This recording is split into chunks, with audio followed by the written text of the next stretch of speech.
I got kind of like, I got kind of scared. The question started entering my mind of like, was I a one-trick pony? Did I get lucky with this whole story blocks thing? Am I really not a good entrepreneur? I can't even figure out what to do next. Like, like the confidence started dropping by the day, and I got to a pretty low point.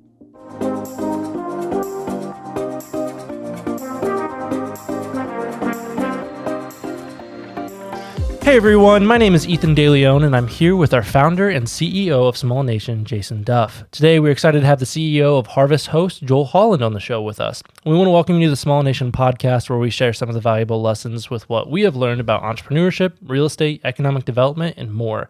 The point of this podcast is to create value for you, the listener, and create a space to learn, talk about what's trending, and inspire others. Thank you, Ethan. Joel, welcome to the show. Hey, thanks guys. This is gonna be fun. Well, I'm especially excited because you're using somewhat of a new technology. Where are you connecting from us? Where are you from today? Yeah. So I'm actually in an RV parked in the Blue Ridge Mountains. And I wish you could see this view, but every single window I'm looking at just the rolling Blue Ridge Mountains near Skyline Drive and Blue Ridge Parkway. So near the national park. Wow. And there isn't even cell phone service out here. So I could not make a phone call if I wanted to, but I'm using Starlink satellite internet, and it's not perfect, but it's pretty darn close. You know, it's pretty, I mean, here we are having a Yeah, I was live gonna stream. say, we'll put it to the test today, huh? That's right. That is insane, and it just shows like how technology and entrepreneurs are, providing internet to these remote places that allow us to be able to connect today. And I have to say, I compliment like your background. You're in an RV that looks pretty awesome. Impressed, by the way. Like, I see you've got your wine bottles there. Those are probably some of your favorite selections. Pretty comfortable furniture. Like, it looks pretty swanky there, Joel. Yeah, I mean, honestly, this is why I fell in love with RVing, 10 years ago. It's a tiny home, and it's a tiny home on wheels. You can take it anywhere you want. I think that's the coolest thing in the world, right? It's like ultimate flexibility and freedom, matched with all the comforts of home. I mean, I literally have my favorite pillow, my bed's exactly like I like it. And no matter where I am, in this case, Virginia, 2,000 miles from my actual house, I have all the comforts of home, just a different view. In the same way, people, we've been talking a lot about remote work and people having the ability to have flexible work arrangements.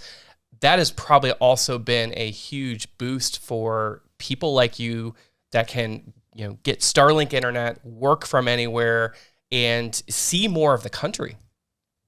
Yeah, so I've always been a person that's invigorated by travel, and have always travel's always been huge. But it's tough. Like in the past, it was tough to travel and stay on top of work. You had to find the coffee shop with the internet, right? It was really, you had to go out of your way to make it work. Today, with Starlink or even your cell phone in most places, you can work from anywhere. And I think we're finally, like, I say this all the time, I feel like I'm living in the future, right? And like we always feel, I feel like we take a lot of things for granted in life. I don't take for granted the technology we have now, because it lets me work and live anywhere I want with no limitations. Like I'm not giving anything up to be in this RV in Virginia. I can do everything I could do in an office. And that's liberating to me. That's awesome. And I'm thinking back to when I first met you and, growing up as an entrepreneur or meeting other entrepreneurs. That was really my friends group, like going through college and then directly after college. And I remember seeing your name because of you got some media, you had got, I think, just build a company and took on some outside investment capital.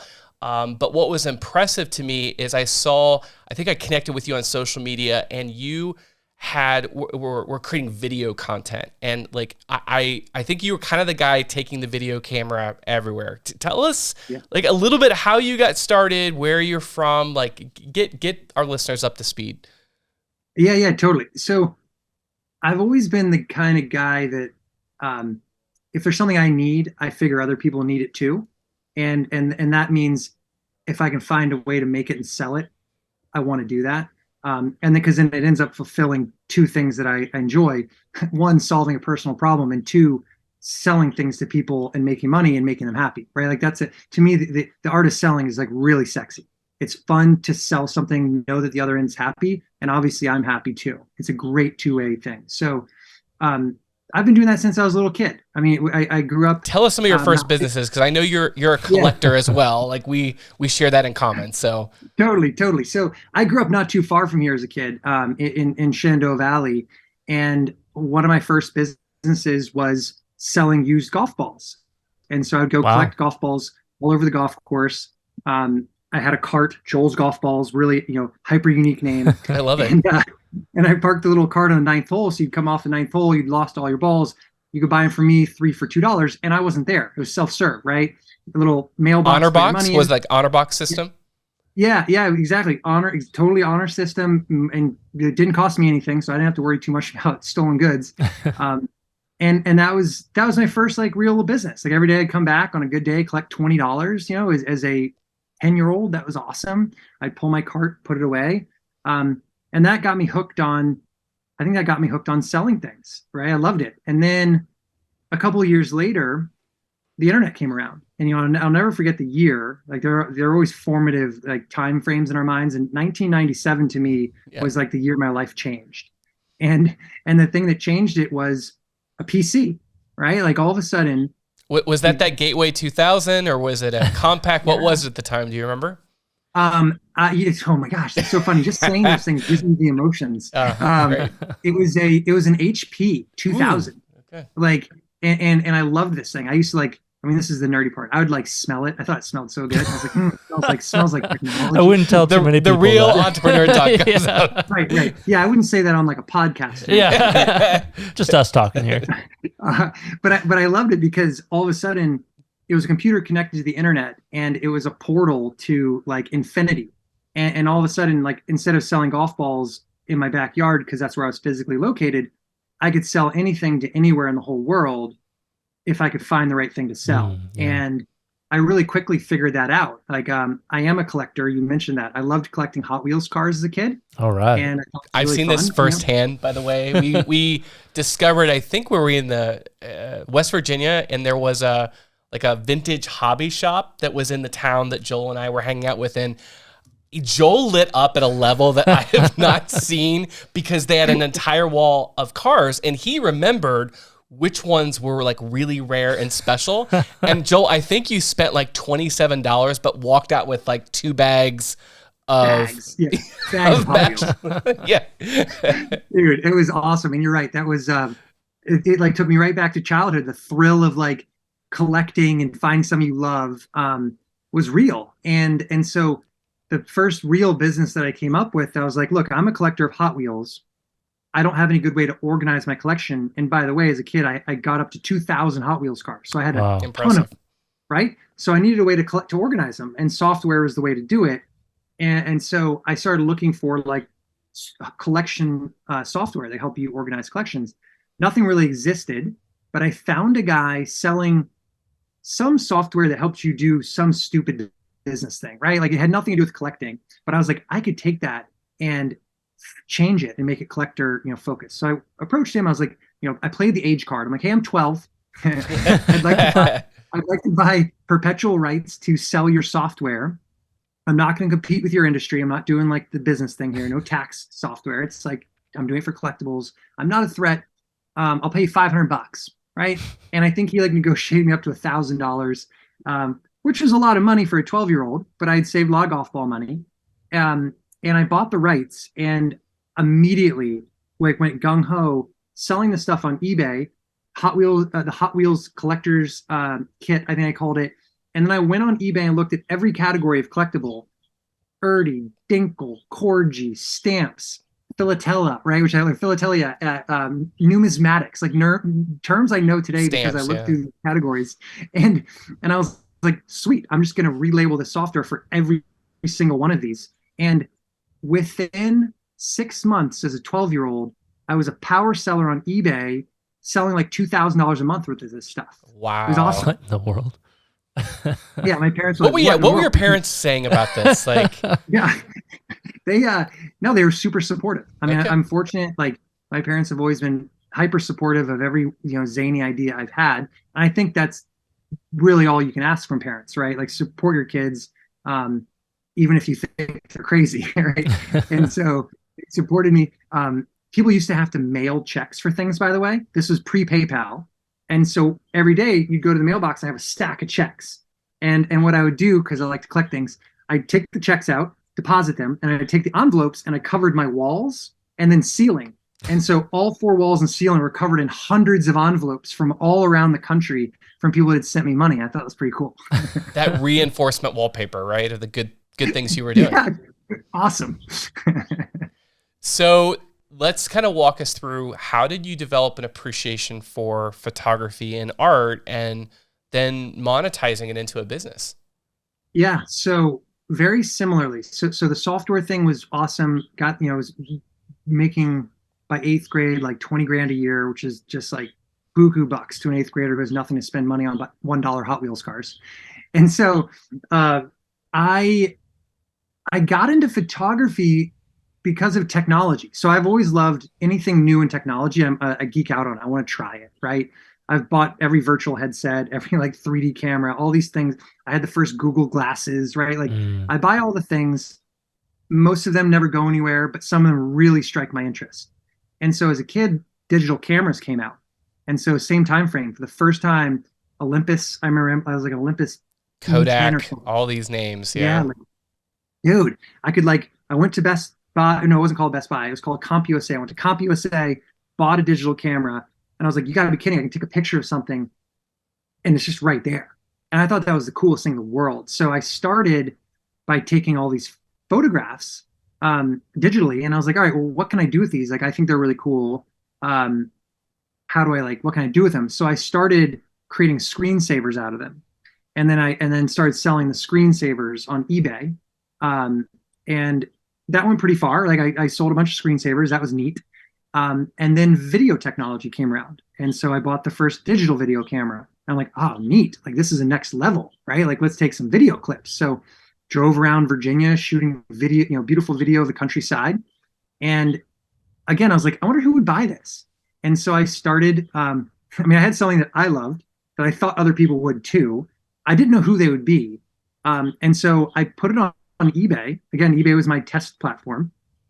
And just started calling it like B-roll. I was like, I B-roll of Shenandoah Valley, and I was selling it for like $30. It's like something stupid cheap for 1 hour of B-roll. You can do anything you want with, royalty free. And the first buyers were wedding videographers. And so wedding videographers started buying my stuff. And I thought that was pretty cool. So I would take the money they'd send me and I'd basically go do more trips and shoot more footage. And soon, I remember this, the first time a television production company bought some of my footage of New York City. So I paid to take a train to New York, shot New York. It was for a Discovery Channel show called Mobs. And I was like, no way. And I turned on the TV and like, sure enough, there's my footage I took of the train in New York, put into a docuseries. Like, whoa, so television's interesting. And I started basically marketing to first wedding videographers, then TV production companies, advertising agencies. And I just kept rolling the earnings into paying for more trips. And this kind of took me through high school. And I took a year off between high school and college. And for 1 year, traveled all over the country. And I would just fly to a city I'd never been, like Columbus, Ohio. I distinctly remember flying to Columbus, had my little backpack. It was a 1-day trip. I walked all over Columbus, shot footage of everything, went back to the airport and flew home. And then I started selling Columbus, Ohio footage. And so did that for a year and had quite a nice collection of content. And that's when I took it off eBay, started a company at the time called Footage Firm that morphed into Video Blocks, which, at first I was sending actual tapes, right? Physical tapes. Video Blocks was then the upgrade to digital downloads. And that turned into a subscription-based company that today is now quite large, right? Now it's a big provider of stock media, but that was the beginning. It was just a product that I enjoyed making, and luckily other people found a reason to buy. You broke it down in a very simple way. I'm sure a lot of people that go to the Video Blocks website today think that, oh, this had to be, some whole large company and team, but literally starting as a young person traveling to other cities with your own camera, you built a company that is a multi-million, $100 million plus venture. Like, pretty surreal. Just started with an idea, right? Yeah, no, it is. It is surreal, right? And I think that's one of those. It's funny if you like from the outside looking in, it would look impossible or overwhelming. And it did obviously. It took me like 15 years and a lot of work, right? But it was just incremental. It was just incremental, and it all started with creating the product myself because I believed in it. I've always built businesses that cash flow. I just never understood any other way. And you can't do that with every business, right? I get that some are very capital intensive and it takes fundraising, this and that. I've always just done things where I can make a product, sell it for more than I put into it, and then take the profits and try to sell more of those products, right? And just scale. And I think that, today Video Blocks is Story Blocks. And that was just an example of a scaling, starting from something very small and just letting it snowball. Which, if familiar with photography, videography, or graphic design, even now, like, what Storyblocks is, and like now they're sponsoring, big YouTubers, and so like they're a huge deal. So I was almost a little in disbelief when I heard that you were the guy who started it. When I mentioned like, hey, Joel's going to be on the show, and he's like, well, tell me about Joel, and he's like, oh, he was the founder of Storyblocks. Like Ethan, because we were a little age difference here. Ethan, you're how old? I am 23. So like, he knew of it. Yeah, He's like, I'm going to meet the founder. And I'm like, yeah, it's just Joel. Yeah. Meanwhile, these crazy people that I look up to are, they're sponsored by Storyblocks doing these awesome things, which is cool to see. But what you were like way ahead of the curve here a little bit, like doing stock video and footage and things like that. What you were doing is still a viable like business, plan today, to even like diversify income, and something I want to get into more. But it's just crazy that you're doing it way back when. So Joel, can you speak as you were scaling and growing, what was it that was some of the secret sauce to your marketing efforts and to getting on the radar to scale? Because I think a lot of entrepreneurs, they have the goal to scale, but they're either they don't want to deploy the extra capital with the marketing or advertising, or they don't have the systems or technology behind them. Like, what's your advice for someone like that? Yeah, it's interesting. Like now that I've been through a few kind of successful ventures, what I've realized, and this oversimplifies it, but it's kind of like Warren Buffett says, you have to make one good decision every 5 years, right? It's really not about the daily grind so much as it is about finding the unlocks that help you get from one level to the next level to the next level. And so, it started with the confidence to take my, savings and buy some equipment, right? And that could have failed, and I could have lost that money, and that instead I could have bought video games, popcorn, and candy, right? Like that was my trade-off. So it always takes trade-offs. but once I did that and we started, it started working, then the second decision was, well, now that I'm making money, is that good enough, or do I want to reinvest that and try to make this bigger? And that's an ongoing decision, right? And it's personal to every person. Like what's big enough for one person is not for another. And like from where I sit, like there is a level of like, this is big enough. I don't need it to be $1 billion. Like I'm super happy with what we have, right? So, but when I was making, I'll use a software as an example, $2,000 a month to a kid, that's more money than you'd think you'd ever need. I could have bought every toy in the world, but I had a bigger plan than that, which even at that age, I always had this goal of, I wanted to work hard in my teens and 20s so that I'd have the freedom to do whatever I wanted in my 30s and 40s. And I knew that even in 8th grade. I had like a dream board, and on that dream board were some really big things that I wanted. Like I wanted to live at a ski resort and ski all the time, right? Things that I'm doing now because luckily like younger me did the work. But so going back to the unlocks, reinvesting to keep growing was a obvious unlock that had to happen. The really big one, like really big, was going from when it was just me as a business to hiring other people. If I had continued trying to do everything myself, I would have plateaued because it's impossible. Like one person cannot do it all, right? Right. And all of us probably try to do more than we should, especially Jason. Yeah. I've relaxed a little in my older age. Jason seems to be firing up. He's just getting started. Just getting started over here, Joel.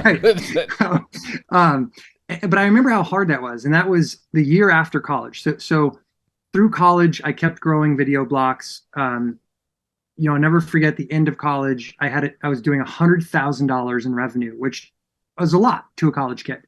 And I had this decision: do I take a real job or do I keep going with this? And I was like, no, you know what? This is my opportunity to keep doing what I love doing. Taking a real job's a cop out, and I might never come back to the entrepreneurial dream. If it's working, let's go with it, because if I fail, guess what? I'm still college educated. I can always get a job. And that's a big message I try to tell kids. It's like, your prospects are pretty darn good, right? Like you've probably gotten a good education. You probably have a home that if your entrepreneurial situation doesn't work out, you move back in with mom and dad. Like, that's great. You've got a safety net. And if you were employable at one point, you're employable later. That's just how it works. So take the shot, right? So finished college, moved into my parents' house, was working out of the basement, and kind of hit this point where I was either going to plateau. I actually got the business up to $1 million in revenue with no employees. And again, this was two decisions. One was, is that good enough for me? Because there was a lot of cash coming out of that, so I could have lived happily forever. Or did I want to do something bigger? And I did want to go bigger. And then the second was, am I willing to hire a team? And that was horrifying as a 22-year-old. Like, I like the idea of other people relying on me was very scary. I'm like, these people have like their own obligations and maybe families and things they got to pay for. What if I screw this up, right? And now they don't get that part was super scary. So getting that unlock of hiring the first employee was one of the hardest things I did, especially at that age. And then as soon as I did it, it was like buying a cell phone for the first time and not understanding how you ever lived without it, like immediately, right? Like, and so I hired an employee.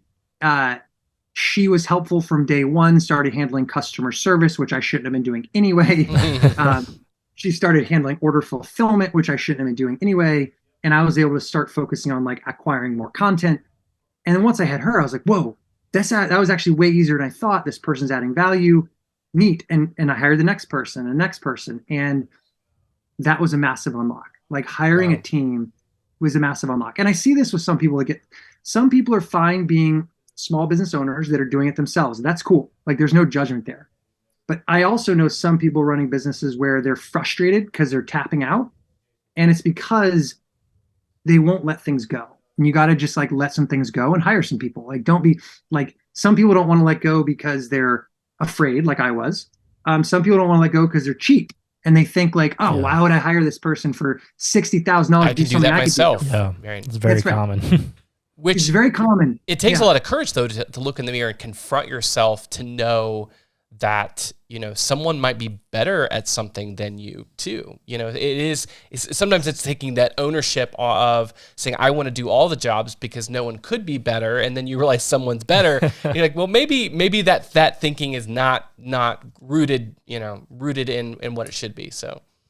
No, you're right. It's funny. Like, you got to check your ego at the door. That's easier said than done for everybody, probably. Well, you need enough ego to start something, or to have confidence to share your beliefs. Like, we run into this. We've had other guests on the show that have mentioned that it takes quite a bit of ego and courage just to punch through. But then you do have to, like you said, check it at the door. And sometimes you have those moments in life that humble you, and we need those to realize what our gift really is. Yeah. It's funny. I sometimes I say, to me, like, the difference between confidence and cockiness. Confidence is knowing you're the best in the world at something. Cockiness is telling everybody else. I love that. Yeah, it's a good line. So true. You have to have the confidence. You have to have the confidence for sure. So you ended up selling this business. I don't want to get too far ahead of you here, but can you walk us through how that deal came about, and just what was your thought process going through that? Because I think a lot of times we hear from business owners who are successfully running their business, but like, selling your business is selling something that you built. So like, talk us through your experience. Yeah, definitely. So, so that gets us to the next unlock, right? So hired employees, started doing things faster, better. We kept growing because of that. The ceiling was lifted. Um, and that got us to like, we got to like 4 million revenue, 2 million profit, like a pretty great little business. Um, and I realized if we want to go to the next level, the next unlock is going to be doing a fundraise. And it was not necessarily to take money and put it onto the balance sheet. It was actually to sell part of the business and take money out. Because what I realized the limiter was my emotional state, right? All of my life was tied up in this business, all of my money, all of my wealth. And that was causing me to make bad decisions. It was causing me to make emotional decisions where I wanted to make more academic decisions. And I realized if I can sell part of this company, take some money off and be set, then I can, and this is all my theory, it played out. My theory was I will be a little more relaxed. I won't take everything so personally. I won't be so wound up. Wow. And I'll be willing to like do the things that need to be done to grow this even bigger. So I did a raise. I went to market, and when you've got a business that's cash flowing, it's really easy to raise money, right? And that's like little known secret, right? Like tell your friends, if you want to raise funds, do it when you're making money. Like the percentage of businesses that actually are into the kind of cash flow that you were, it is kind of surprising out in the venture capital world how rare that is. Yeah, no, it is. And again, I get not every business can be in that position. Like some are really capital intensive. Some people are creating spaceships and Starlinks. That was not what I was doing. Right. So, and we appreciate right, those so folks, right? Yeah. I know this recipe is not for everybody, but I was in a position. Well, I guess the advice I give people is if you can create a product, get product market fit, and actually get revenue in the door without having to raise funding. If you can do that first, you have so much more sway at the table when it comes to those talks to raise funds. Otherwise, ball's in their court, and you don't want that if you can avoid it. So I ended up selling part of the company and taking $10 million out. And it did exactly what I hoped it would. And at this point, I'm like mid-20s, so I'm young.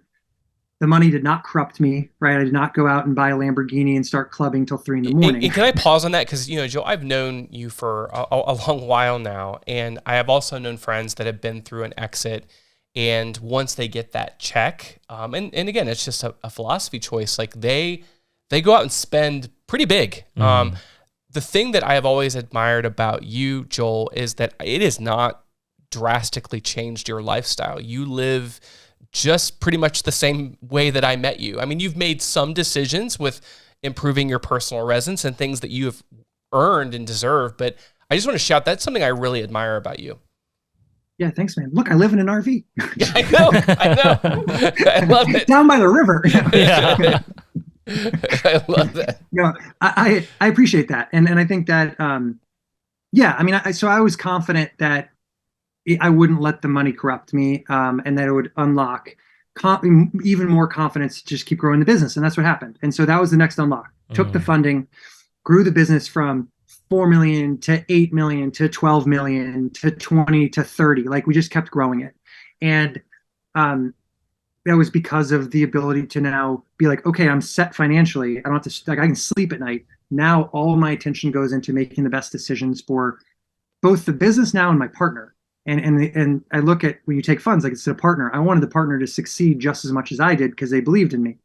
And that was kind of a cool new motivating factor. It brought with it its own stress because I didn't want to let them down. But it really, it manifested for me as like motivation. And it was great. And so that kind of carried us through to ultimately we sold, the business in the 9 figures. And so it was a great outcome for the investor, great outcome for me, great outcome for all of our employees. Every single one of our employees had equity. I made that decision early on to give everybody in the company some equity. So literally every employee, and we had over 100 at the time of the sale, got a check from it. And so it felt good. It was literally like a group celebration. Yeah. Wow.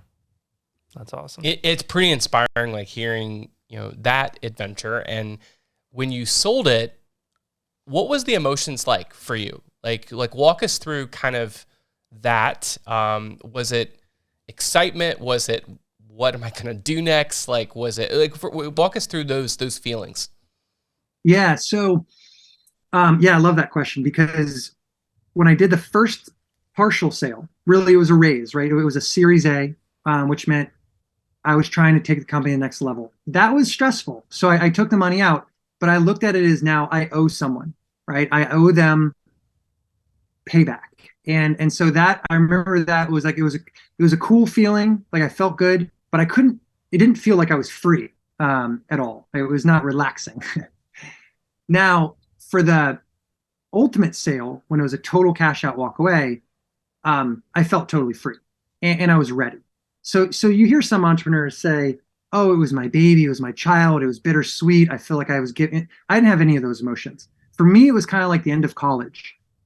4 great years, and I was ready to move on to the next chapter, and that's how I felt. And it was wonderful. I mean, that day I went camping. When I saw the money hit the bank, I got in my truck, took a tent out to the woods, and went and partied in the woods. It was awesome. Love that. That's a way to do it. Jeez.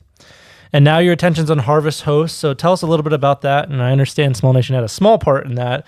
So I'm curious to hear that as well. Tell us about our mastermind group. Like, Yes. we have had the pleasure of being a part of a mastermind group, which we've had, I think, some other guests. I know Adam Whitty's going to be on the show here in a few weeks, but Anderson Schoenrock was a previous guest on the show. And that group, I think there's 6 guys that, we have committed to meet twice a year.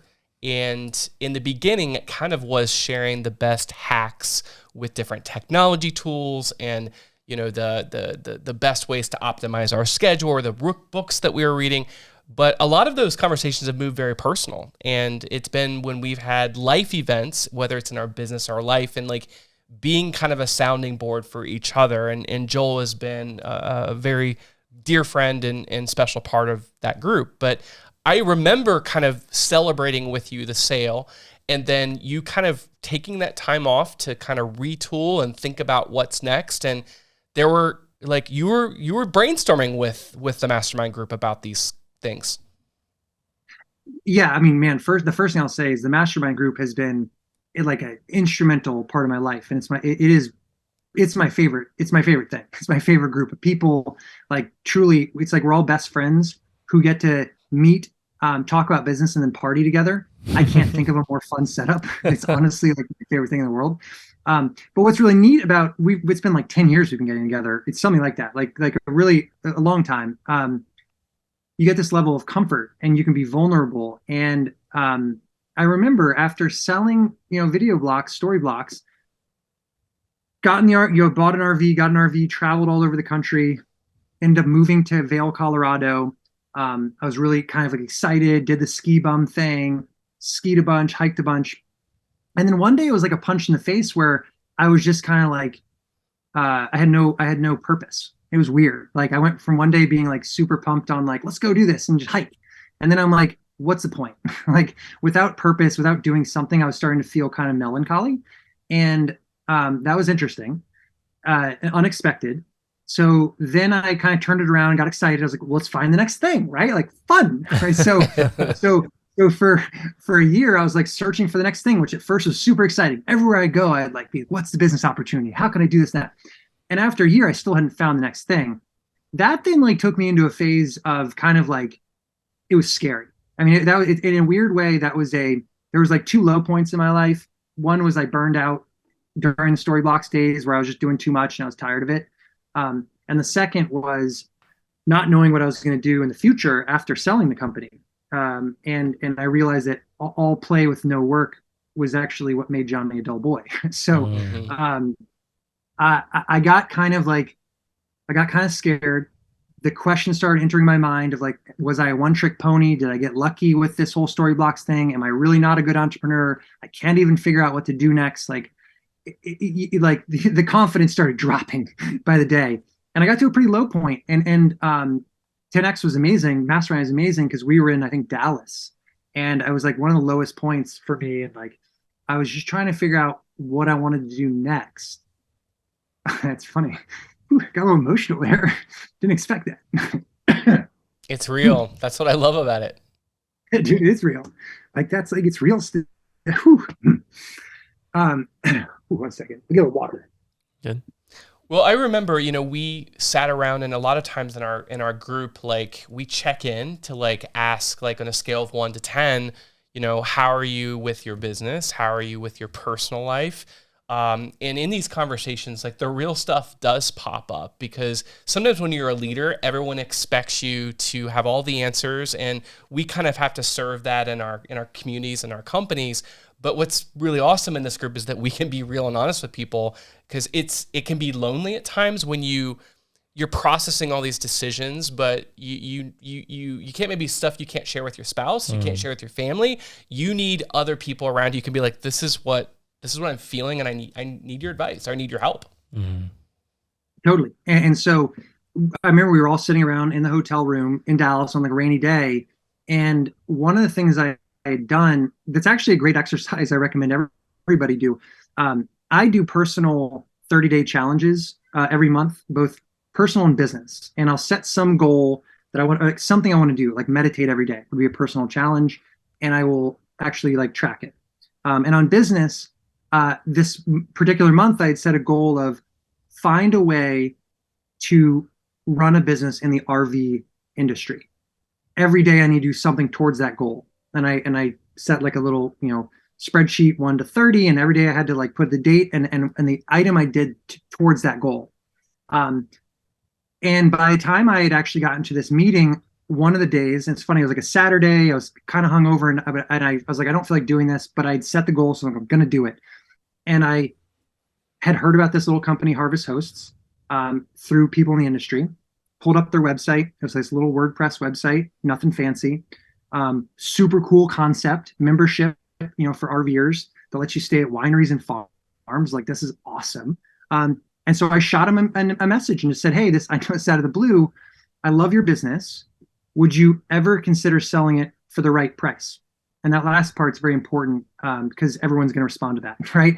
You could have no intentions of selling anything, but you want to know what the right price means. Like, what does that mean? And sure enough, they responded and said, well, we hadn't thought about selling, but we might. What are you willing to pay? And so this brings us back to this mastermind in Dallas. I was sitting there giving the guys the update, and I said, no, I think I've got maybe this opportunity to buy this RV company. And I told him all about it, and I got all fired up just like I did just there. I was like really excited about it, and I was like, should I do it? And I think I'm 100% sure it was Jason. And Jason always has really good, it's succinct advice. He's like, Joel, it sounds like you're really passionate about this. I think you absolutely have to do it. And right, like that's great. That's great advice. And you can only give that kind of advice with certainty for really close friends. Mm-hmm. And he was absolutely right. And so I went home and I started the process. Right away, he left that meeting, and I think within like 3 or 4, maybe a week, it was quick that he's like sending us an update, guys. Like, we're in contract to buy this company. Wow. And when you think about his history, like you've heard his origin story with what he was doing in terms of the collection, the curating of things, selling things with list, and understanding internet marketing from the original days of the internet to then licensing with Storyblocks. Like, to me in the real estate industry, because that's kind of it's a membership business, but it's a membership business that's putting an accent on physical properties, RV parks and wineries and golf courses and breweries. And so like in my like world, I'm like, dude, that I see win-win-win. And look at the lifestyle, like where he was at with it, like being able to travel. That was a big word. He mentioned travel. So like sometimes you need people, like a group of people around you that will listen to you talk, listen to you emote, and then just remind you, helping you connect the dots. And I think that's what was like happening there. It was magical for me to see. But I think the difference, Joel, that you have, and I think it's something we want listeners to know, is that you digested it, but then went and immediately put those plans into action-oriented steps.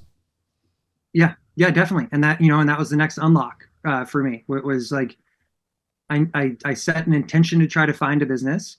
I found one. I got advice. I asked for advice. I was given very direct advice. It would have been counter to my whole goal, right, to not follow through. And so at that point, I was like, let's just follow through, right? The follow through is important. And yeah, and like bought the business, and we've grown it 100x in 5 years. Wait, Right? wait. So Wow. it's been a Let's wonderful put a button on that. 100x. Yeah. In 5 years, you yeah, said? it's 5 years. And the cool thing there, so I never purchased a business before. I was nervous about that, right? I didn't know what it's like to buy a business. And it was kind of like hiring the first employee or getting the first cell phone. As soon as I did it, if you buy the right business, it's like, whoa, this is awesome. Because I got to skip all the 0 to 1 stuff that I really didn't enjoy, trying to find product market fit, blah, blah, blah. Instead, I got a product that already had fit and just didn't have scale. And I love the scale phase. So I was able to take it and expand it from 600 locations to 9,000, and from 6,000 members to 250,000. And so like that was the part I love doing. And so now like, oh yeah, buying businesses is pretty cool. And I've since purchased 2 more.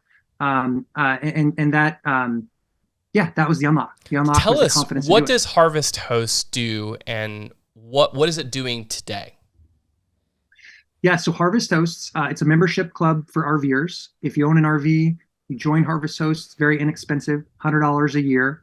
You can then stay overnight for free at 8,000, almost 9,000 locations all over North America. So Wow. Canada, US, all 50 states. And they're really cool locations. So it's like, instead of parking in a parking lot or 5 feet away from your neighbor, you're at a winery, right? With no one else around. You're at a brewery where you can go taste and then go back to the rig. You're at a farm. I was at a horse rescue last week. You can go to cool museums and stay overnight. So it basically just completely elevates your experience as an RVer, which is why the RV members love it. And then on the other end are these host businesses that benefit from our members coming and patronizing them.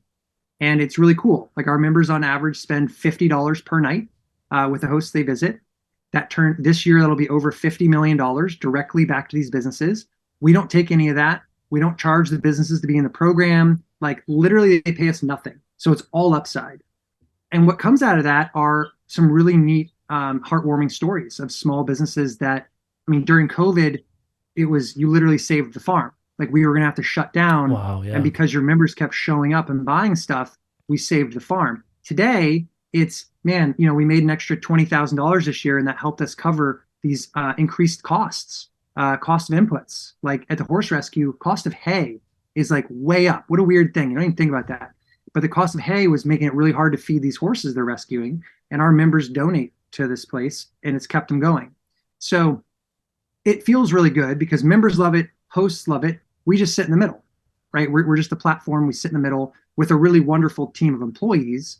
So everybody wins, right? It's like, it's the first business I've run, and I love it, where everybody that kind of orbits the Harvest Hosts ecosystem comes out ahead. Like, we're not stealing from anybody.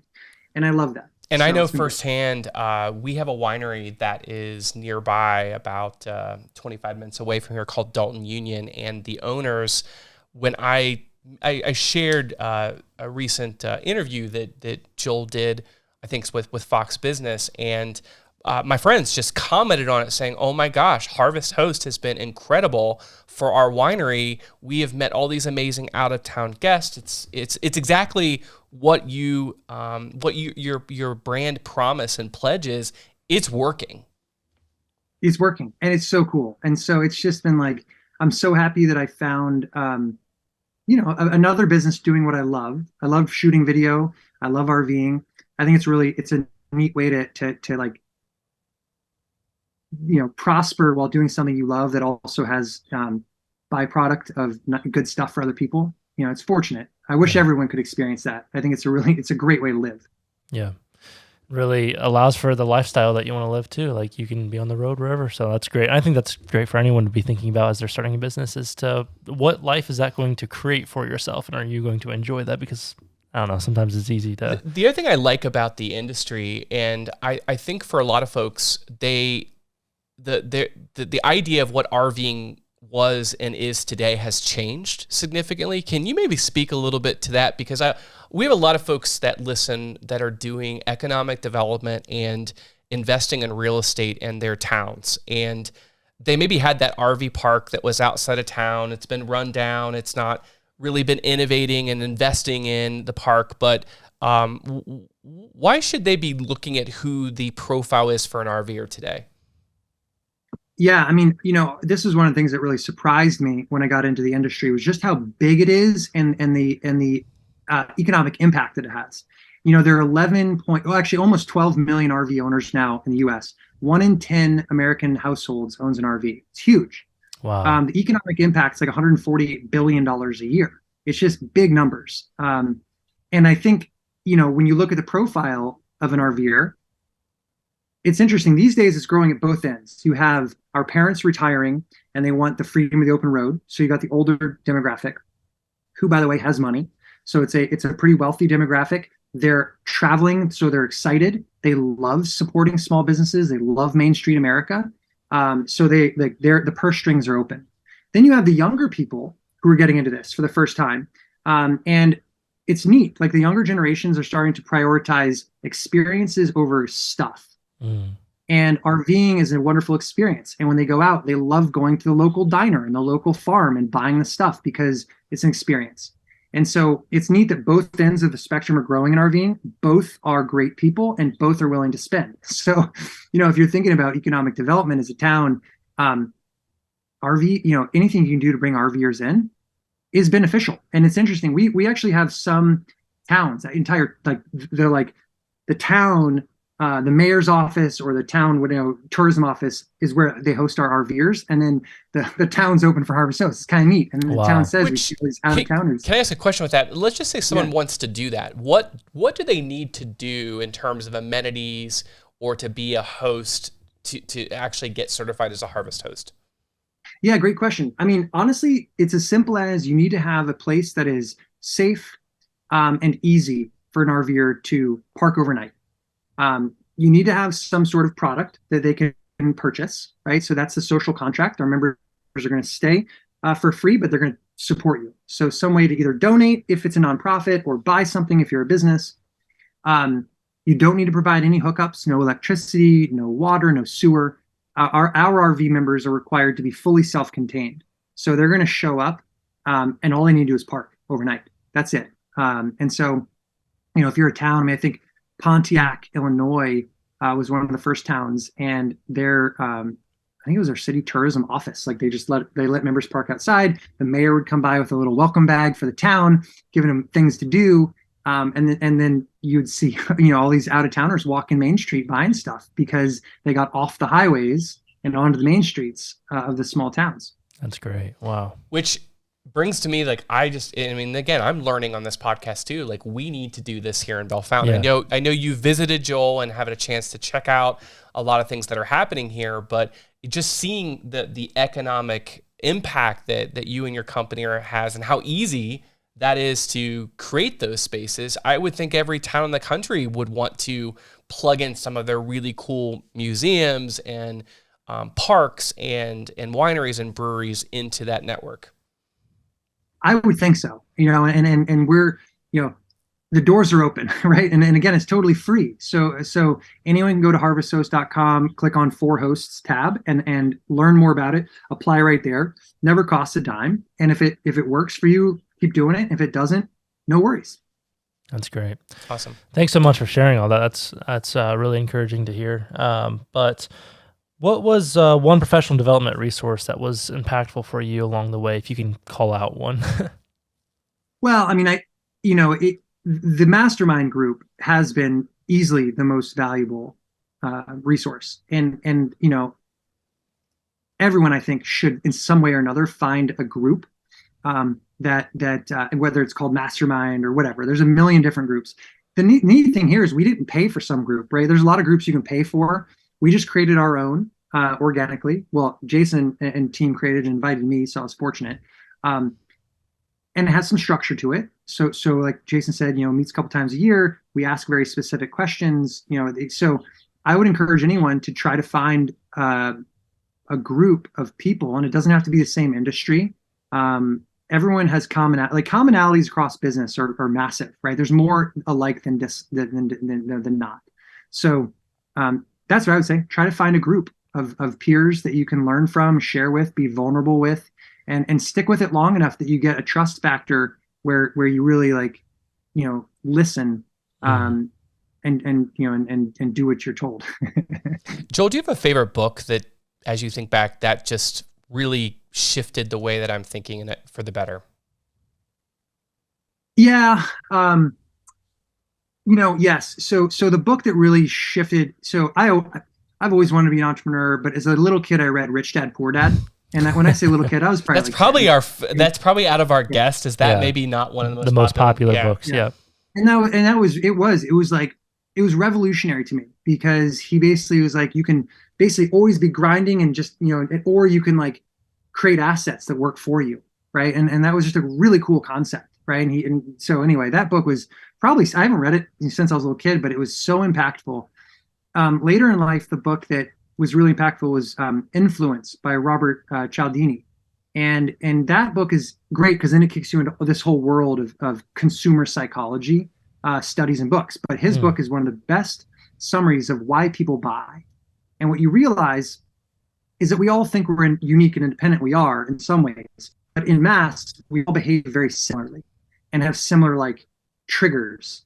And he talks about them. He talks about the ways that we do things and buy things that are actually easy to manipulate, right? So a lot of the book is kind of a warning on like, don't be manipulated. There's some tactics, but some of them are good marketing lessons on how you can, in a good way, use these psychological marketing tactics to sell. So that was a book that really got me into the world of consumer psychology, which is fascinating. Yeah, love that. Thanks for sharing all that. Joel, thank you for being a guest on the show today. You unlocked so many different pieces. It's hard to pick out which one's my favorite, but I think through the shifts that you have had in building a company, I mean, literally when you were in middle school, I'm 12 years old, thinking back to little Joel, but then understanding the emotional connections that we have to business versus the academic. And I think that shows that maturity in your thought, that as you scaled and have grown your latest ventures, how important that it is that we do that. Because I think for a lot of the entrepreneurs that have been on the show, and I found this in my background and career, is that we do treat our businesses like our children, but there's a drawback to that. Like when you become that emotionally connected, it does cloud your judgment and your decisions. And so I just really appreciated you sharing and also kind of being vulnerable today about, when we have those shifts, it's okay we're human beings. We have feelings, and thank goodness there are people that are around us that will lift us up and support us. And when we need, when we need some constructive criticism or feedback, they can give us that too. But just thanks for being a guest on our show today. Thanks for being a great friend. I'm inspired. Like, I know I've heard your story a few times, but I'm just really energized and inspired, and just excited to see the continued growth and success for Harvest Host and your ventures. No, thank you. I appreciate it. It's an honor to be on here, and it's always really fun to talk about this stuff, right? And we forget, life's a long journey, but there's a lot of fun stages. So it's the journey, man. It's cool to talk about the chapters every once in a while. Yeah, love that. All right, well, thank you everyone for tuning in and checking out the Small Nation podcast. You can find us anywhere that you listen to your podcast, including Spotify, Apple Podcasts, and even the Small Nation YouTube channel. I hope you're able to pull some value from that conversation, and I hope to see you in the next one. If you enjoyed it, be sure to leave a like, comment, or a 5-star review to help more people to discover this podcast. And stay tuned to Small Nation on social media to keep up with all the cool projects that are happening here. Until next time, this is Ethan with the Small Nation podcast, signing off.